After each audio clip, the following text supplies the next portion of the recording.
We were scheduled to have Saquon Barkley on, and as soon as he dropped that ball, I said to myself, probably not having Saquon Barkley on.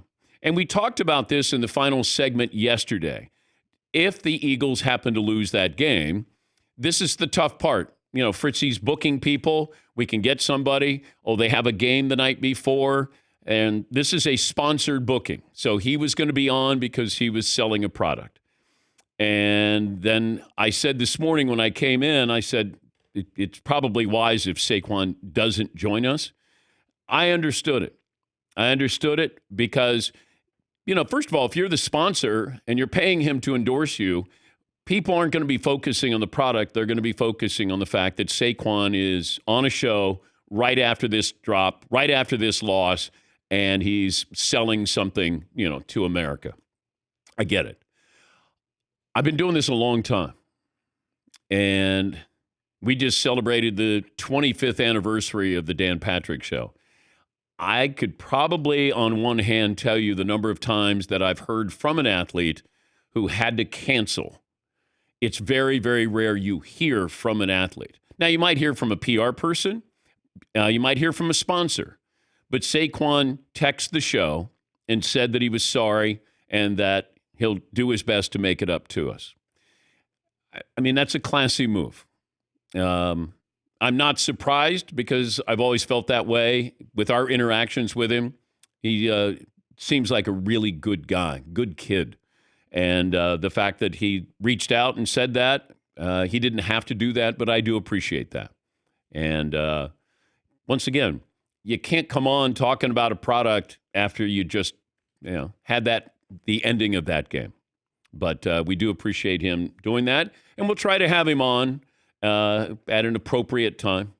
And it's always difficult. You know, Fritzy's trying to juggle, like, who do we have on first hour? They can join us.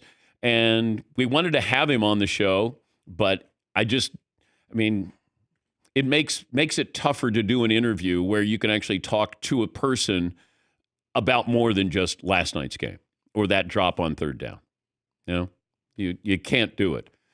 Had they won the game, had he caught that ball, had he got the first down, now it's a different tone with the interview. And I agree. I understand it.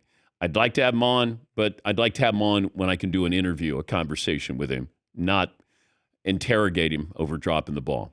Because there's only so many ways you can ask, what were you thinking? Or what do you say when you go back to the huddle? Or what's Jalen Hurts say to you? Or, was there any thought of running the ball? Once again, a long-winded way of saying, we appreciate him doing that. And, he had a tough night last night.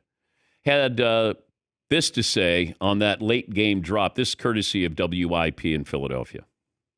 I could sit here and, complain and be upset about it, or I could be a professional athlete and go back to the drawing boards and, take the lick and move on and get better from it. I made that play multiple times. I missed that play before too, meaning the situation. That happens part of the game, and I just got to be better. I let my team down. I got to man up to it. I got to own it, which I'm doing, and I promise those guys in this locker room that I'm going to be better from it. Okay.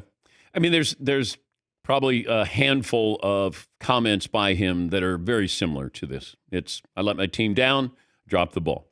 And he stood there and he answered questions at his locker after the game as well.